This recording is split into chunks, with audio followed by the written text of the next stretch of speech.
Alhamdulillah pada pagi hari ini kita berkesempatan untuk bertemu kembali ya. Setelah berapa lama? Ibu 3 bulan kurang lebih gitu ya. Dari puskesmas jadi baru masuk. Mulai kemarin buat saya baru masuknya. Alhamdulillah kalau Bapak Ibu semuanya sehat ya.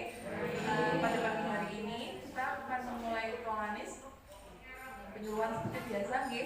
Obatnya berarti masih banyak nih Ibu, Pak. Masih jangan lupa naruh ya. Karena ini dimajukan dari BPJS-nya maksimalnya besok, jadi harus data-datanya harus masuk di BPJS besok sehingga harus dilaksanakan hari ini. Pada pagi hari ini kita akan belajar tentang pencegahan penularan dari penyakit TBC. Ada yang sudah pernah dengar Bapak Ibu tentang penyakit TBC? Pernah ya? Kepanjangannya itu apa? Kepanjangannya itu penyakit tuberkulosis. Tuberkulosis karena penyebabnya itu dari bakteri Mycobacterium tuberculosis. Nah, TBC itu gimana Pak? Bu, ada yang pirsa? Biasanya menyerangnya ke organ apa kalau tuberkulosis atau TBC? Paru-paru. Nah, kalau ini berapa banyak dari Bapak Ibu yang tahu tentang tuberkulosis? Nah, ini gimana cara mengenali dan mencegahnya? Jadi nih Pak, Bu, penyebabnya itu bakteri, bukan virus. Bapak Ibu mungkin sudah ada yang pernah dengar nih bedanya bakteri, virus, ngoten. Yang paling sering menyebabkan sakit, terutama di cuaca cuaca seperti ini, memang dua hal itu, antara bakteri atau virus. Bedanya, kalau virus Bu, Pak, biasanya kebanyakan itu bisa mati sendiri kalau virus. Nah, kalau virus itu juga infeksinya itu biasanya tanda-tandanya demam, demamnya itu tinggi. Biasanya kalau misalnya demam hanya anget-anget, ngoten nggih, nggak terlalu yang tinggi, penyebabnya memang paling sering bakteri. Tapi kalau misalnya demam, menggigil, tinggi, sebelumnya cuma pusing-pusing mawon atau agak sumam, pilek, nah itu biasanya virus, langsung demamnya tinggi. Kalau virus biasanya Bapak Ibu cukup makan minum yang banyak, air putih terutama, istirahatnya yang cukup, insya Allah virusnya nanti kalah sendiri oleh daya tahan tubuh. Kalau bakteri biasanya itu dia lebih bandel daripada virus. Maka dari itu biasanya Bapak Ibu kalau batuk pilek misalnya atau sakit yang lain, infeksi saluran kencing, anyang-anyangan, ngoten nggih, sudah seminggu nggak sembuh-sembuh, itu biasanya kita persiapkan misalnya contohnya antibiotik. Nah, oleh karena itu Bapak Ibu saya tidak titip nggih penggunaan antibiotik. Kalau sebenarnya kalau antibiotik itu nggak boleh diperjualbelikan secara bebas di apotek. Cuma kadang-kadang ada apotek yang jual beli antibiotik secara bebas. Bapak Ibu biasanya paling sering dengar beli apa di apotek kalian kalau antibiotik? Amoxicillin, tetracycline, tetra itu super tetra, maksudnya super tetra. Nah itu sebenarnya antibiotik Bapak Ibu. Kalau misalnya demamnya baru sehari, batuk pilek baru tadi malam, nggak perlu langsung amoxicillin. Cukup Bapak Ibu coba dulu istirahat dulu, makan minum yang banyak dulu. Monggo Bu, mineral enggak nggak apa-apa. Sini dulu Bu, nggak apa-apa berangkat dulu. Nah, jangan langsung ke apotek dan mencari amoxicillin, karena nanti bahayanya Bapak Ibu kalau konsumsi amoxicillin atau antibiotik yang lain secara asal-asalan, ketika Bapak Ibu benar-benar membutuhkan antibiotik, nanti antibiotiknya udah enggak mempan, udah enggak cocok karena Bapak Ibu sudah terlalu sering minum antibiotik secara sembarangan. Kata ini Bapak Ibu, jadi kalau beli obat secara bebas di apotek itu boleh, kecuali antibiotik dan obat keras yang lain. Gitu. Nah, kembali ke tuberkulosis. Jadi kalau tuberkulosis itu atau TBC itu sangat menular nih Bapak Ibu, menular dan mematikan. Nah, ini yang di masyarakat itu kurang familiar, itu yang mematikannya. Kemudian kuman ini menyerang semua bagian tubuh. Jadi nggak cuma paru-paru Bapak Ibu, bisa dari atas otak. Ini yang paling sering menyebabkan kematian. Ada otak atau selaput pembungkus otak, kemudian paru-paru, tulang, usus, kulit, kelenjar getah bening. Nah itu bisa menyerang banyak organ kalau tuberkulosis paru itu.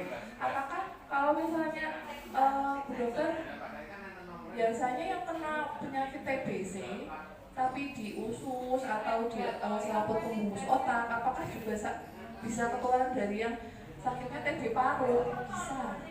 Bisa ya Bu Pak. Jadi walaupun misalnya kena TB paru itu tetangganya, tapi kok dia ketularannya jadinya TB kulit atau TB tulang, nah itu bisa saja.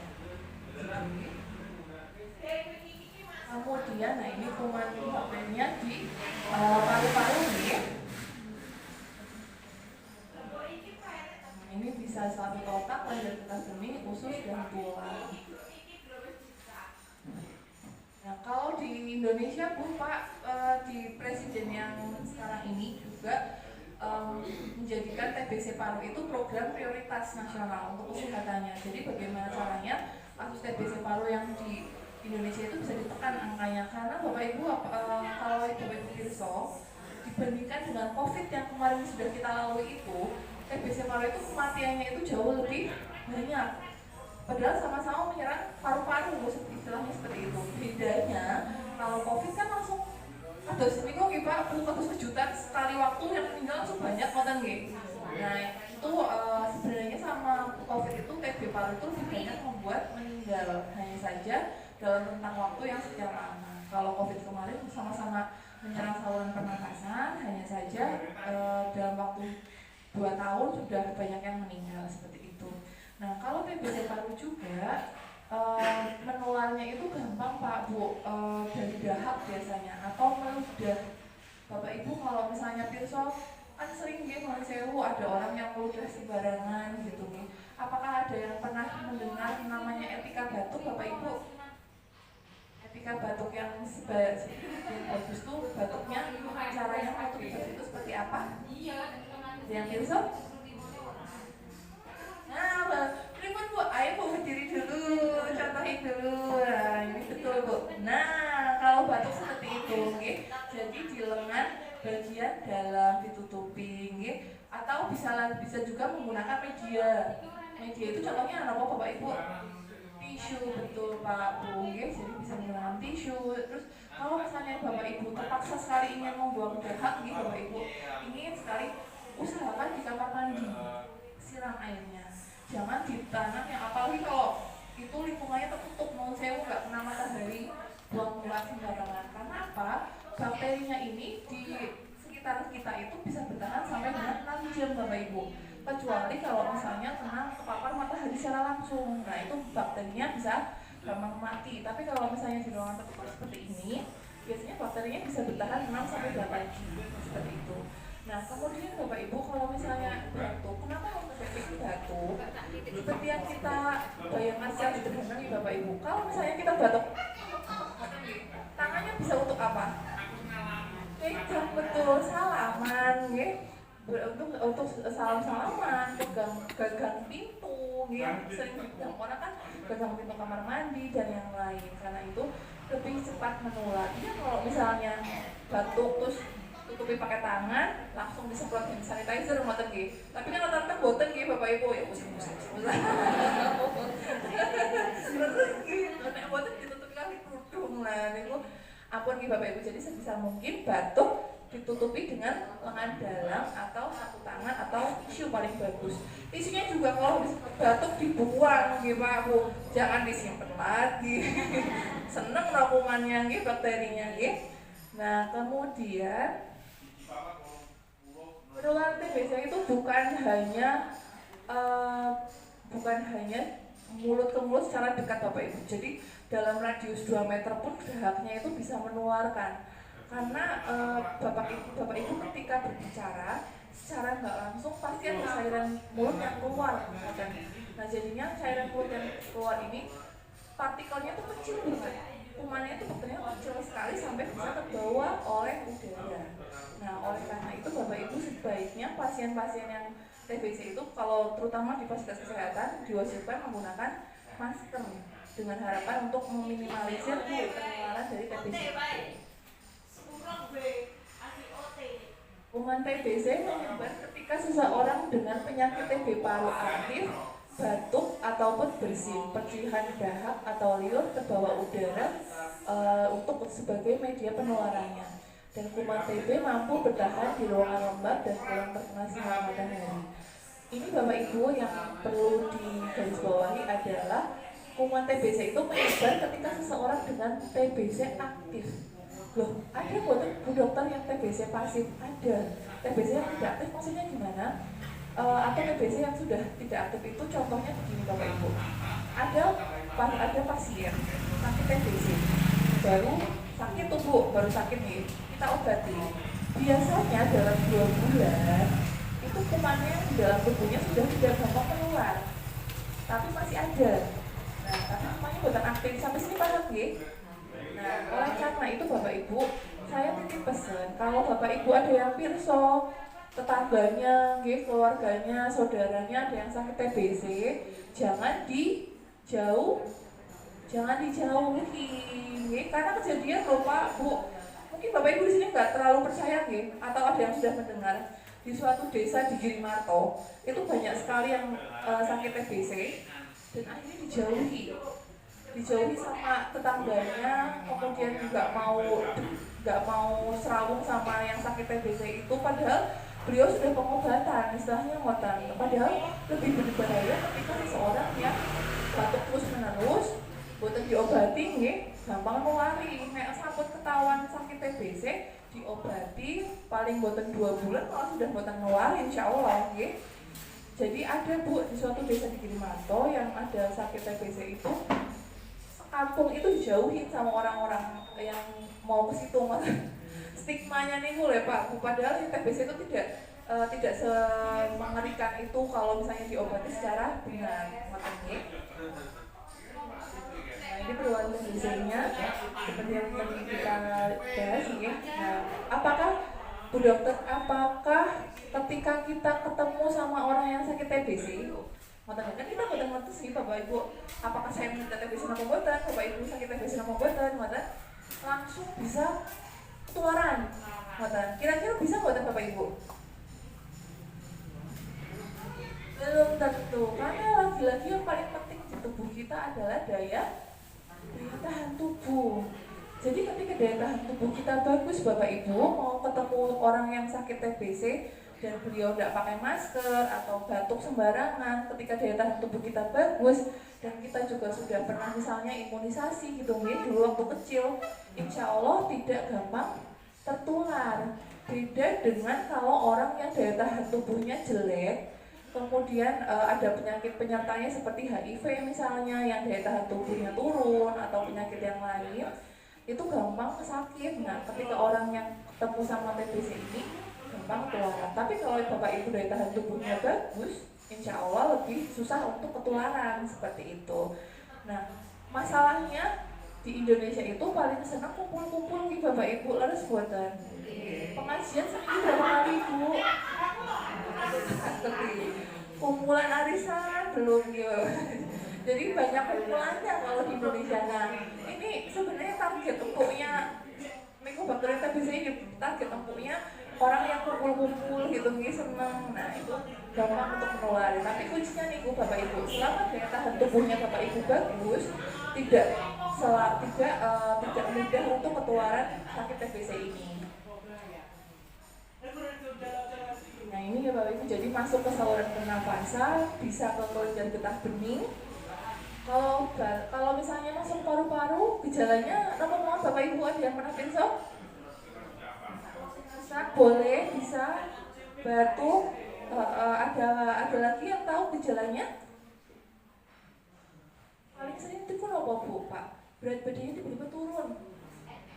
Jadi berat tadinya seger, dia agak gemukan, terus kok sekarang jadi kurus sekali. Khas sekali Bapak Ibu kalau yang sakit TBC lama, biasanya orangnya langsung jadi kurus, berat badannya nyusut, batuk, sesak, berat badan bisa turun, sering demam, kalau malam keringat dingin juga bisa. Nah, itu hati-hati, segera dicekkan dahaknya, kalau misalnya bisa dikeluarkan dahaknya untuk dicek dahak. Kemudian selain di paru-paru, bisa juga di kelenjar getah bening. Kalau kelenjar getah bening paling sering gejalanya niku benjol benjol ada kelenjar getah bening di ketiak. di leher, kemudian di lipat paha. Paling sering itu di mana Bapak Ibu? Di lipat paha, benjolan ngoten ibu. Nah, kemudian kalau ini kelenjar getah bening biasanya kita diambil cairannya yang di benjolan itu untuk diperiksa. Kalau di saluran kemih biasanya memang jarang nih Bapak Ibu, paling sering di kelenjar getah bening, paru-paru, kulit, pencernaan, otak. Kulit pencernaan otak dan tulang itu paling susah ditemukan Bapak Ibu. Kuman TBC-nya harus dengan pemeriksaan di rumah sakit. Yang bisa di puskesmas itu paling sering adalah TB paru dan TB kelenjar. Tetap nih, siapa saja yang beresiko tertular TBC? Ada yang kontak erat dengan penderita TBC, para perokok, mereka yang tinggal di lingkungan yang padat dan lembab, penderita HIV/AIDS, peminum alkohol, udah meter gitu.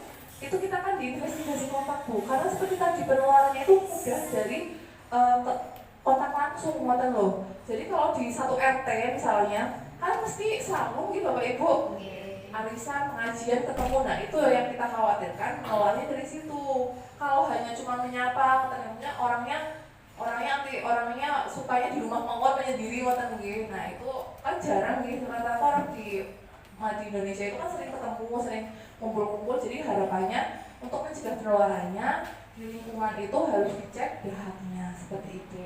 Kalau misalnya nanti ketemu lebih awal itu lebih bagus. Kemudian para perokok seperti yang sering dibahas nih, perokok itu kan merokok itu sering untuk merusak saluran nafas. Nah kalau misalnya orang yang gampang ketulan itu kan daya tahan tubuhnya turun. Kalau merokok itu merusak saluran nafas, jadi kumannya itu lebih gampang masuk karena saluran nafasnya sudah lebih rusak seperti itu. Kemudian padat dan lembab yang tidak terkena sinar matahari, HIV/AIDS. Kenapa HIV/AIDS? Karena kalau sakit HIV itu daya tahan tubuhnya turun. Kalau turun biasanya keluhannya itu kalau HIV biasanya sering sariawan, sering diare. Nah itu. Kemudian alkohol juga sama seperti HIV, lanjut usia. Bapak Ibu kenapa di sini ada lanjut usia? Ada yang bisa kenapa yang lansia itu gampang terkena sakit? Karena biasanya kalau lansia itu daya tahan tubuhnya jauh lebih rentan, ya sudah tidak seseger dulu pas muda. Karena itu lebih bagus lansia ini juga dijaga kesehatannya dengan olahraga, makan minum yang teratur, istirahat yang cukup. Jadi kemudian penderita diabetes. Nah Bapak Ibu mungkin di sini ada yang sakit diabetes. Biasanya Bapak Ibu kalau orang sakit TBC itu sudah otomatis kita cek gula dan HIV. Karena khawatirnya apa? Khawatirnya kita obati, tidak sembuh-sembuh, tidak hilang-hilang kumannya. Oh ternyata karena kumannya itu bersekongkol dengan gula. Gitu Bapak Ibu. Makanya kita setiap ada yang sakit TBC harus cek gulanya dan HIV-nya. Kalau ada dua penyakit ini, ketika kita obati TBC-nya itu susah sembuh, hilang kumannya karena mereka kerjasama antara diabetes dan TBC-nya. Karena dari itu untuk penderita diabetes lebih berhati-hati. Ketika aku dokter yang harus lebih hati-hati ketika yang tidak stabil nih Bapak Ibu. Tapi kalau penderita diabetes atau DM yang rutin minum obat, gulanya terkontrol, keluhannya minimal, insya Allah itu stabil. HbA1c-nya yang rutin itu bagus, insya Allah itu bagus, jadi tidak gampang ketularan sakit, terutama TBC ini. Jadi hati-hati Bapak Ibu ketika yang sakit DM, kemudian sering sesak batuk gitu batuk lama atau kadang-kadang terus agak ragu sama kondisinya, kok saya agak sering sesak gitu cek dahak aja di puskesmas bisa matanya. Kemudian ini perokok, kepadatan rumah. Cara pencegahan penyakit TBC jadi TBC itu sudah dicegah bahkan dari bayi Bapak Ibu. Dengan apa? Dengan imunisasi. Imunisasinya seperti apa? Yang disuntik di lengan kanan itu Bapak Ibu. Nah itu adalah imunisasi BCG untuk mencegah penyakit TBC paru. Kemudian memastikan udara segar dan sinar matahari itu masuk. Bapak Ibu kalau misalnya kita ke rumah orang yang sakit TBC, itu biasanya kita juga keliling rumahnya, dilihat apakah terlalu tertutup apa boten. Sebisa mungkin rumah itu idealnya ada ventilasi, ada pencahayaan yang masuk, paling boten ada genteng yang Rasanya itu Bapak Ibu, rasanya sinar matahari itu masuk karena sinar matahari itu canggih, bisa mematikan kuman seperti itu, nggih. Kemudian untuk mulut dalam sapu tangan, tisu atau masker dan lengan saat batuk dan bersin, menjaga kebersihan rumah, memakan makanan bergizi dan tidak mudah di tempat sembarangan. Nah, tadi nih Bapak Ibu gejalanya, oh ya batuknya itu biasanya macam-macam Bapak Ibu, bisa batuk kering, bisa batuk berdahak, bahkan bisa batuk berdarah ya Bapak Ibu. Jadi nggak mesti batuknya hanya berdahak terus buatan. Banyak juga yang kita temui batuknya itu batuk kering Bapak Ibu. Apakah tetap bisa dokter dicek dahaknya? Tetap bisa. Nanti karena ada cara-cara khusus untuk mengeluarkan dahaknya seperti itu. Kemudian nafsu makannya hilang, keringat di malam hari, berat badan turun dan letih. Kalau dulu itu biasanya batuknya lebih dari 2 minggu, tapi kalau sekarang Bapak Ibu batuk seminggu bisa kita langsung cek dahaknya, katanya. Kemudian kalau untuk anak-anak ini tahun 2025, tahun 2024 Bapak Ibu kita tahu kalau kita di Wonogiri itu ranking 1 se-Jawa Tengah kasus TB anak. Jadi TBC pada anak itu se-Jawa Tengah, Wonogiri itu ranking 1. Karena saking banyaknya anak-anak yang kena TBC. Lah, Bu Dokter kalau gejalanya di TBC anak pripun? Biasanya memang berat badannya itu susah naik paling sering. Paling sering susah naik, kemudian makannya susah. Ditambah apalagi kalau misalnya ada benjolan di lipat ketiak, leher atau lipat paha. Kemudian kalau batuk, anak-anak itu sebenarnya jarang yang spesifik batuk karena anak-anak itu kan gampang sekali batuk Bapak Ibu. Setiap bulan batuk, setiap 2 bulan batuk. Tapi kalau yang khas sekali biasanya berat badannya itu susah naik anak-anak. Karena itu kalau yang sudah ada gejala seperti ini, kita langsung sarankan untuk tes mantox namanya Bapak Ibu. Kalau anak-anak kan susah untuk mengeluarkan dahak, tapi kalau di anak-anak kita tes mantox seperti itu. Kemudian ini paru-parunya, pemeriksaan dahak kalau di dewasa itu dengan pemeriksaan dahak. Maksudnya di pemeriksaan TBC dengan pemeriksaan dahak. Dahaknya itu biasanya kita kirim Bapak Ibu, kita kirim ke laboratorium di Wonogiri, Labkesda namanya, RSUD, di RSUD, laboratorium RSUD untuk dicek alatnya dengan alat khusus. Kalau di puskesmas itu biasanya diceknya dengan manual. Jadi hasilnya biasanya 1 minggu, 2 minggu karena tergantung antrian di RSUD. Kemudian kalau TBC anak, tadi yang TBC dewasa selain dari dahak juga bisa dengan rongsen nih Bapak Ibu. Kalau misalnya Bapak Ibu sudah rongsen mandiri atau dari puskesmas kok batuknya nggak sembuh-sembuh, dahaknya negatif, akhirnya kita rujuk, biasanya di rongsen ketahuan ada TBC-nya. Nah itu namanya TBC klinis, kita biasanya cek dari sini. Kemudian kalau anak-anak biasanya kita namanya tes mantox atau dicukit di lengan bagian bawahnya untuk mengetahui ada kuman TBC-nya atau tidak. Nah seperti ini mantox. Bapak Ibu, kira-kira kenapa TBC itu di Indonesia itu dari tahun jauh udah lama gitu boten hilang-hilang. Salah satu penyebabnya adalah ketika orang yang sakit TBC itu pengobatannya itu 6 bulan Bapak Ibu. Lama atau sebentar? Lama. Tapi kalau dibandingkan diabetes sama hipertensi, lama mana Bapak Ibu? Lama nggih. Jadi bedanya kalau hipertensi sama diabetes kan boten menular Bapak Ibu. Tapi kalau TBC itu menular.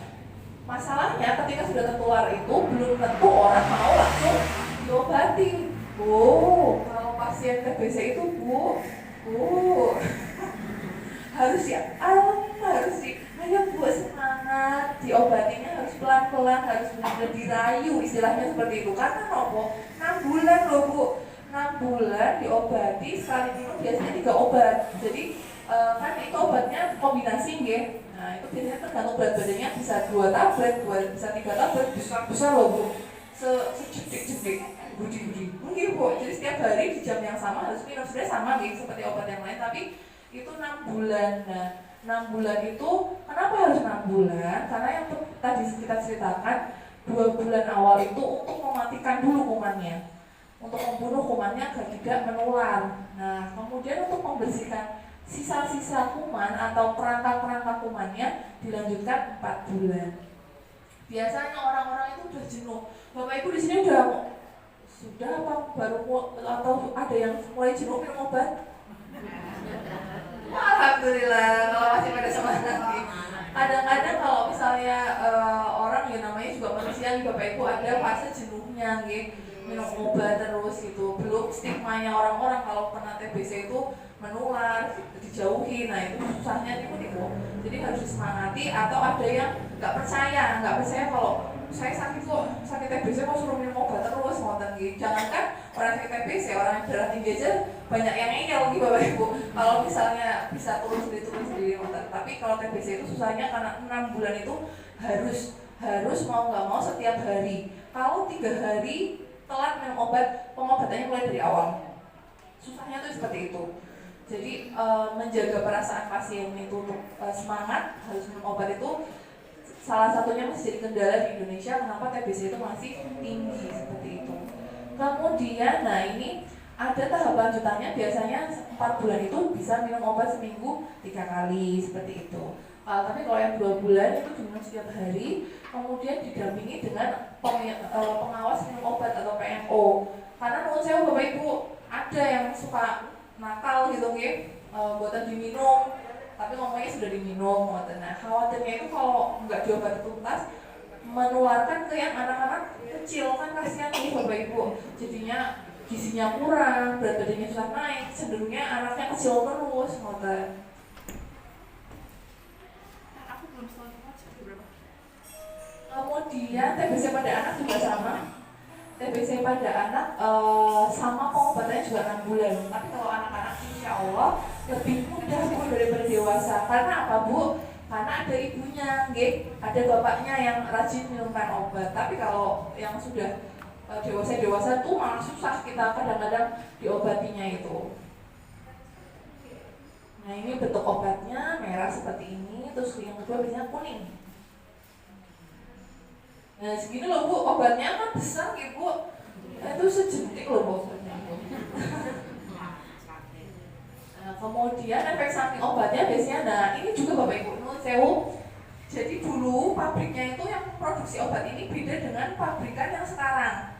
Kalau obat yang sekarang itu lebih gampang membuat efek samping. Contohnya gatel, mual muntah gitu kemudian nyeri sendi, pegel-pegel. Nah itu maka dari itu pengobatan TBC itu termasuknya kategorinya susah karena ketika diminumkan obatnya biasanya suka ada efek samping seperti ini. Tapi alhamdulillahnya kalau misalnya ada efek samping bisa kita evaluasi, entah itu dengan ganti obat, entah itu dengan pecah obat seperti itu. Jadi intinya ketika ada pengobatan memang selalu ada efek samping Bapak Ibu. Tapi selama itu dikonsultasikan dengan puskesmas, insya Allah selalu ada jalan keluarnya. Yang penting nggak langsung dihentikan kalau obat TBC seperti itu. Kemudian bagaimana merawat penderita TBC hingga sembuh? Itu minum obat teratur 6 bulan dan melibatkan anggota keluarga untuk minum obat secara teratur. Nah, biasanya juga ada evaluasi untuk melihat. Jadi kumannya tuh, apa pasti Bu Dokter dalam 2 bulan itu kumannya sudah mati? Memastikannya itu dengan dicek ulang dahaknya, karena itu ada evaluasi dahak setiap 2 bulan. Kita lihat, kumannya sudah tidak ada, dokternya sudah negatif, artinya sudah mati. Tapi walaupun hasilnya negatif, tetap dilanjutkan dengan 4 bulan pengobatan Bapak Ibu. Karena apa? Karena walaupun sudah 2 bulan kumannya itu masih, kalau tidak tuntas kumannya itu di tahun-tahun mendatang bisa kambuh lagi. Beda kalau secara obatnya tuntas gitu, insya Allah lebih aman, tidak kambuh lagi. Nah ini hasil pengobatannya. Bapak Ibu di Girimanto itu banyak loh Pak Bu, kasus-kasus TBC paru yang akhirnya meninggal. Ya akhirnya meninggal itu biasanya kenapa Bapak Ibu? Yang pertama telat pengobatan. Jadi datang ke puskesmas atau berobat ke rumah sakit atau ke yang lain sudah dalam kondisi jelek, misalnya sudah sesat, sudah kesadarannya sudah menurun seperti itu yang gampang membuat pasiennya itu seperti itu meninggal. Atau ada penyakit penyertanya, paling sering dilaporkan diabetes. kalau orang sakit diabetes nggak mau minum obat diabetes, kena TBC paru, nggak mau minum obat TBC paru, cepat Bu. Lebih cepat ke Sukabumi nanti. Jangan Pak Bu. Jadi sebisa mungkin ketika kita ada kondisi tertentu kita harus rutin minum obat atau jaga kondisinya agar tidak tertular penyakit lain seperti itu. Kemudian tadi ini sudah cara pencegahan TBC-nya. Nah ini tugas pengawas minum obat sudah. Nah itu harapannya dengan penyuluhan ini Bapak Ibu lebih paham tentang TBC paru itu penyakit apa, karena di waktu-waktu mendatang pasti akan lebih gencar pemeriksaannya, penyuluhannya, karena ini termasuk program pemerintah nasional. Secara nasional TBC paru itu harus ditekan jumlah kesakitannya. Jadi Bapak Ibu kalau ada yang sekiranya batuknya lama, jangan malu, jangan males untuk dicek dahaknya. Sebenarnya kalau misalnya TBC paru itu bukan aib Bapak Ibu, setiap orang itu bisa terkena sakit TBC paru, tapi yang lebih baik adalah ketika menemukan secara cepat dan diobati secara tepat sehingga tidak membuat perburukan di kondisi tubuhnya. Sampai sini ada pertanyaan Bapak Ibu? Tanya apa aja boleh, yang penting jangan tanya berat badan. Betul, saya belum turun Bu. Gitu, kalau tidak ada pertanyaan boleh mungkin nanti saat pemeriksaan ada yang dikonsultasikan. Kemarin habis dicek 6 bulan Bapak Ibu. Coba kita lihat rapotnya nanti kolesterolnya pada tinggi buatan ini. Tadi sesuai dengan titipan dari Mbak Tani dan Mbak Diana, hasilnya nanti kalau yang tinggi jangan lupa dibawa terus Bapak Ibu obat kolesterolnya. Kemudian Bapak Ibu, direct tip nuwun sewu. BPJS-nya kan ada yang dari pemerintah. Kalau dari pemerintah kan tidak pusing mengingat tanggal bayarnya Bapak Ibu, karena secara selalu aktif ketika digunakan. Tapi kalau ada yang pakai BPJS mandiri atau membayar sendiri, tolong diingat-ingat Bapak Ibu, apakah sudah waktunya membayar atau belum? Karena mohon sewu kita di puskesmas kan pelaksana, istilahnya seperti itu pelaksana, jadi tidak bisa memantau ibu ini BPJS-nya aktif, ibu ini BPJS-nya nggak aktif, ngotot. Jadi tolong diingat-ingat sendiri. Kalau misalnya nanti Mbak Tari atau Mbak Diana mengingatkan di grup, nuwun sewu Pak Bu, pasien prolaris kita secara total 300 Bu. Banyak sekali. Jadi kalau untuk mengingat satu-satu nomornya yang mana kita kesulitan. Jadi sebisa mungkin diingat sendiri BPJS-nya kira-kira aktif nomor boten, kalau misalnya boten aktif, tolong segera diaktifkan kembali, karena untuk pemeriksaan dan konsultasi seperti biasanya itu. Makanya Bapak Ibu, saya minta maaf kalau ada banyak salah kata atau salah sikap. Semoga apa yang kita pelajari hari ini bermanfaat Pak Bu, dan bisa diberitahukan minimal ke keluarga kita sendiri. Terima kasih. Wassalamualaikum warahmatullahi wabarakatuh.